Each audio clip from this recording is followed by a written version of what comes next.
गरीब की जादुई पत्तों वाली साड़ी। नेहा दिहाड़ी मजदूरी पर काम किया करती थी। परिवार को चलाने की जिम्मेदारी नेहा के सर पर थी, क्योंकि नेहा के पति मोहन का काम लगभग 6-7 महीने से नहीं चल रहा था। 6-7 महीने से मोहन घर पर ही बैठा हुआ था। नेहा अकेले ही पति और दोनों बच्चों का पालन पोषण कर रही थी। नेहा जहाँ पर भी काम किया करती थी, वहाँ पर बिरजू और रवि नाम के 2 आदमी थे। दोनों की बुरी नजर नेहा पर थी, क्योंकि नेहा दिखने में बहुत ही सुंदर थी। रोज रोज काम पर आने की वजह ना ये नेहा ही है। इसकी खूबसूरती ही हमें यहाँ बार बार खींच लाती है, वरना इतनी धूप में किसका मन करे यहाँ काम करने का। वो तो बिल्कुल सही है, मैं खुद नेहा को देखने के लिए ही आता हूँ। इसकी खूबसूरती देखकर तो मेरा दिन ही बन जाता है। अब किसी दिन मौका पाकर इसकी खूबसूरती हासिल हो जाए, बस मन की सारी इच्छा पूरी हो जाएगी। दोनों नेहा को बार बार घूर रहे थे। तभी नेहा की नजर उन दोनों आदमियों के ऊपर चली जाती है। नेहा को बहुत अजीब लगता है, लेकिन वे उन दोनों से कुछ नहीं कहती। और ऐसे ही शाम को नेहा घर की ओर आ रही थी। तभी रास्ते में रवि और बिरजू नेहा का पीछा करने लगते हैं। नेहा की सांस अटकी पड़ी थी। बेचारी भागते हुए अपने घर आ जाती है।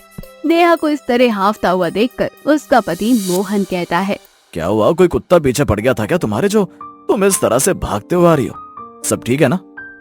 हाँ सब ठीक है। वे कुत्ता पीछे पड़ गया था, बस इसलिए भाग रही थी।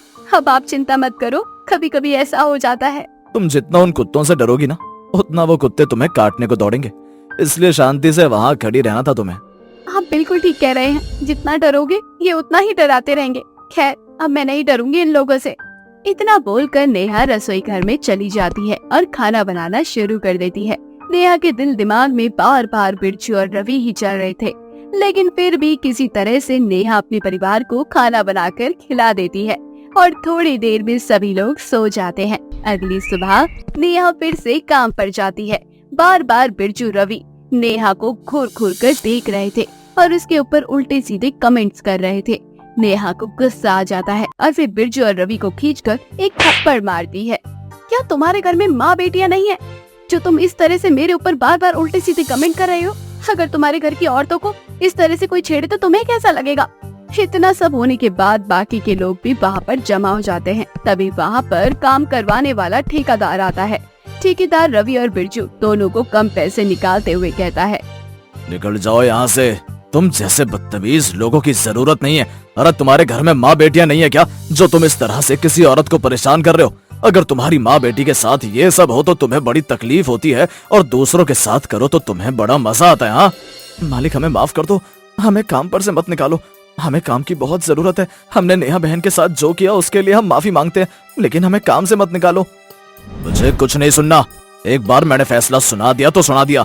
मैं किसी भी औरत के साथ बदतमीजी बर्दाश्त नहीं कर सकता, और तुमने जो किया है वो बिल्कुल माफी के लायक नहीं है।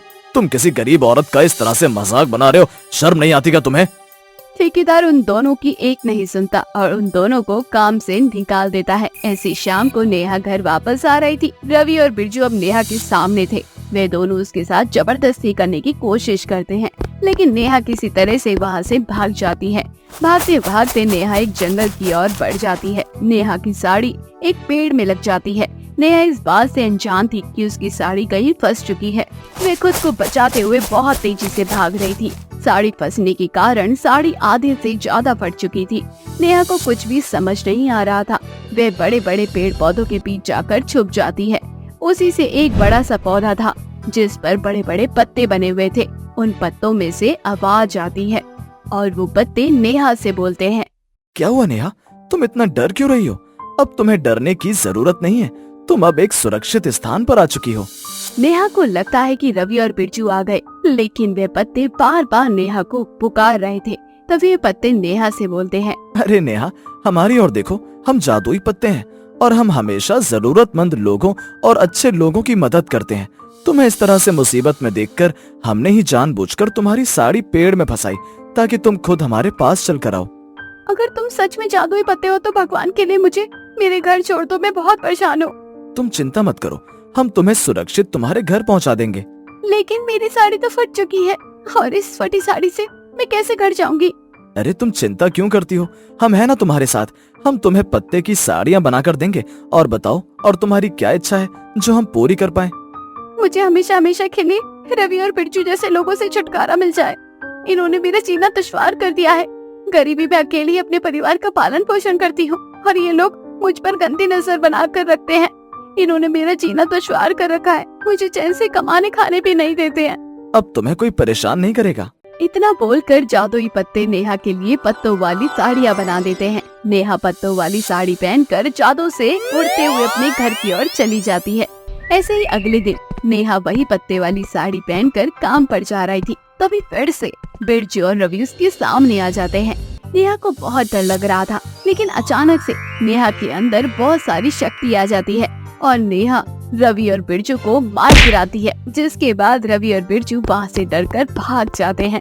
तभी जादुई पत्तों से आवाज आती है और नेहा से बोलते हैं, देख लिया नेहा, कहा था ना कि अब तुम्हें कोई परेशान नहीं कर पाएगा, क्योंकि अब हम हमेशा तुम्हारे साथ रहेंगे। तुम्हें अब किसी से डरने की जरूरत नहीं है। जादुई पत्तों, तुमने मेरी मदद की है, तुम्हारा एहसान मैं जिंदगी भर नहीं भूलूंगी। इसमें एहसान वाली कौन सी बात है, हमारा फर्ज था तुम्हारी मदद करना। इस तरह से नेहा हंसी खुशी अपने काम पर जाती है और काम करके घर वापस आ जाती है। नेहा घर आकर देखती है कि घर में खाना भी नहीं था। बेचारी उदास हो जाती है। तभी जादुई पत्ते नेहा को उदास देखकर बोलते हैं, नेहा, अगर तुम्हारे घर में खाना नहीं है या फिर तुम्हारे घर में किसी भी चीज की कोई कमी है तो तुम हमें बोल सकती हो, हम तुम्हारी मदद करने के लिए आए हैं। मेरे घर में खाना नहीं है, पूरा परिवार भूखा सोएगा तो मुझे बिल्कुल भी अच्छा नहीं लगेगा। तभी जादुई पत्ते नेहा को और नेहा के परिवार के लिए खाना मंगा देते हैं। जादुई पत्तों की मदद से नेहा अपने हर काम को आसान कर लेती है।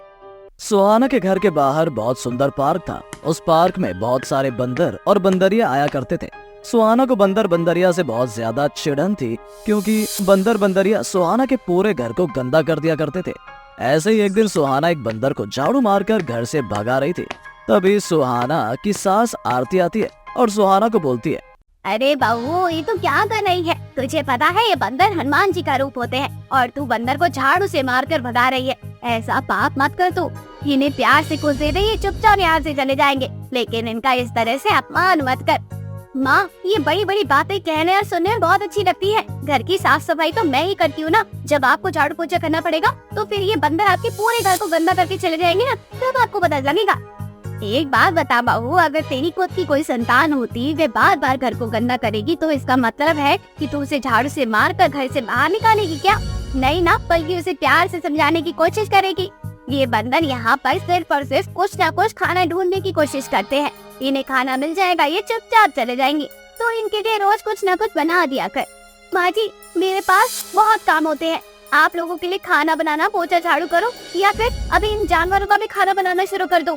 आपने तो मुझे इस घर का नौकर बना रखा है। अगर आपको इतना ही प्यार है ना इन बंदरों से, तो आप ही बनाकर खिला दिया करो ना। सुहाना को गुस्सा आता है और वो अपने कमरे में चली जाती है। ऐसे ही अगली सुबह जब सुहाना उठती है तो देखती है कि पूरे घर में सारा सामान यहाँ वहाँ फैला हुआ है और घर के अंदर एक बंदर पूरे घर की हालत तहस नहस कर रखी है। ये देखकर सुहाना को बहुत गुस्सा आता है। बंदर सुहाना को देखकर तुरंत भाग जाता है। सुहाना गुस्से में पूरे घर की सफाई करती है और उस दिन सुहाना गुस्से में किचन में जाकर खाना बनाने लगती है। सुहाना का बनाया हुआ खाना जल जाता है और वो जला हुआ खाना अपनी सास को परोसती है। खाना देखकर सास बोलती है, अरे ये क्या बहू, थोड़ा बहुत नहीं बल्कि तूने तो पूरा खाना जला कर रख दिया है। तेरा ध्यान कहाँ था? अगर तुझे खाना नहीं बनाना था तो साफ साफ बोल देती, मैं बना लेती। अब इस जले हुए खाने को मैं कैसे खाऊंगी? जैसे मैं खाऊंगी, इतनी मेहनत करने के बावजूद भी मुझे जला खाना मिलेगा, क्योंकि आपकी वजह से इन बंदरों ने मेरी जान को दम कर रखा है। कितनी बार कहा है आपसे कि यहाँ से घर शिफ्ट कर लो, लेकिन आप तो मेरी एक सुनने वाली हो ही नहीं। लेकिन बहू, इन चीजों में समय लगता है। ना तेरे कहने से आज घर शिफ्ट हो सकता है, ना मेरे कहने से। हाँ, तो ऐसा ही खाना मिलेगा आपको। खा सकती तो खाओ, नहीं तो मत खाओ। ऐसे ही एक दिन सुहाना ने छत पर कपड़े डाल रखे थे। सारे कपड़े वहाँ से गायब थे। सुहाना यहाँ वहाँ कपड़े ढूंढने की कोशिश करती है। तभी सुहाना देखती है कि बंदरों ने छत के सारे कपड़े उठाकर पार्क में यहाँ वहाँ फैला रखे हैं। ये देखकर सुहाना को बहुत गुस्सा आता है और वो एक डंडा लेकर पार्क में जाती है और एक बंदर को मारते हुए कहती है, तो ऐसे नहीं सुधरोगे। जब तुम्हें रोज रोज डरना पड़ेगा ना, तब तुम्हारी अक्ल ठिकाने में आएगी। तुम लोगों ने मेरे नाक में दम कर रखा है। मेरे हर काम को बिगाड़ कर रख देते हो। आज तो अच्छे से खबर लूंगी तुम लोगों की। इतना बोलकर सुहाना एक बंदर को बहुत बुरी तरह से मारने लगती है। वो बंदर थोड़ा सा घायल हो जाता है। थोड़ी देर में सुहाना अपने घर आ जाती है। घायल बंदर बहुत ज्यादा कराहने लगता है। सभी बंदर इकट्ठा होकर बंदरों की महारानी के पास जाते हैं बंदरों की महारानी एक जादू बंदरिया थी। वो अपनी प्रजा की बहुत अच्छे से देख रेख किया करती थी। उसकी प्रजा के साथ अगर कोई भी बुरा करता तो वो अपनी प्रजा के लिए कुछ भी करने को तैयार हो जाती। एक बंदर महारानी बंदरिया से शिकायत करते हुए कहता है, महारानी, हमारे इस बंदर मित्र के साथ बहुत बुरा हुआ है। सुहाना नाम की लड़की ने इसके ऊपर आक्रमण किया है, इसे बहुत बुरी तरह से मारा है। वो हमें आए दिन कुछ ना कुछ सुनाकर चली जाती है। आज तो उसने हद कर दी। आज उसने हमारे मित्र बंदर को बहुत बुरी तरह से मार मार कर अधमरा कर दिया है। तुम्हें चिंता करने की कोई जरूरत नहीं है। जब तक मैं जिंदा हूँ तब तक तुम्हारा कोई बात भी पाता नहीं कर सकता। उसने जो किया है उसकी सजा उसको जरूर मिलेगी। हाँ महारानी, हमें आपकी जरूरत है। उस लड़की ने हमारी नाक में दम कर रखा है। उसे बंदर प्रजाति बिल्कुल पसंद नहीं आती है। उसने हमें धमकी भी दी है कि अब हमें दोबारा परेशान किया तो वो हमें जान से मार देगी, हमारी पूरी प्रजाति खत्म कर देगी। चिंता मत करो, हमारी पूरी प्रजाति खत्म करने की हिम्मत किसी में नहीं है। हम भगवान हनुमान जी का अंश है और एक भगवान की आयुष को खत्म करने की औकात किसी की इंसान की भी नहीं है। तुम चिंता मत करो, कल मैं खुद उसकी खबर लूंगी। कल के बाद उस लड़की की जिंदगी पूरी तरह से बदल जाएगी। ऐसे ही अगले दिन महारानी बंदरिया सुहाना के घर जाती है। सुहाना भीड़ से बंदरिया को देखकर गुस्सा हो जाती है और वो झाड़ू उठाकर महारानी बंदरिया के ऊपर आक्रमण करती है। महारानी बंदरिया एक जादू बंदरिया थी, एक विशाल रूप धारण कर लेती है। ये देखकर सुहाना डर जाती है। तभी महारानी बंदरिया सुहाना से कहती है, तुमने हमारे बंदर मित्र के साथ जो किया वे बहुत गलत किया। तुम बहुत अहंकारी इंसान हो। किसी जानवर को मारने पीटने का अधिकार तुम्हें किसने दिया है? और जैसे ही मैं तुम्हारे घर में आई तो तुमने मुझ पर भी आक्रमण कर दिया। इसका मतलब यह है कि मैंने जो कुछ सुना है वे बिल्कुल सही था। अब तुम भी हमारी तरह एक जानवर वाला जीवन जियोगी। मैं तुम्हें 1 महीने के लिए बंदरिया बना देती हूँ। तुम बंदरिया वाला जीवन जियोगी, तब जाकर तुम्हें पता चलेगा। भगवान के लिए मुझे माफ कर दो।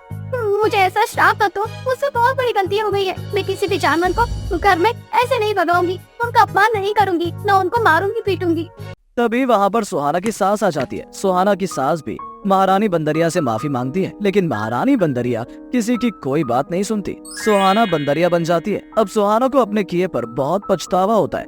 अब वो बंदरिया वाला जीवन जी रही थी। अब वो उस बंदर के साथ लोगों के घर में जा जाकर खाना चुरा कर खाया करती थी। उसकी ये हालत देखकर सास का रो रो कर बुरा हाल हो जाता है। ऐसे ही एक दिन सास अपनी बहू की हालत को देखते हुए महारानी बंदरिया के पास जाती है और उनसे अपनी बहू के लिए माफी मांगती है। महारानी बंदरिया को सास पर तरस आ जाता है और सास के कहने पर महारानी बंदरिया सुहाना को ठीक कर देती है। ठीक होने के बाद सुहाना भी सभी से माफी मांगती है। इसके बाद अब हर सुबह सुहाना सच्चे दिल से सभी बंदरों को फल फ्रूट खिलाया करती। अब बंदर भी सुहाना के घर को गंदा नहीं किया करते थे।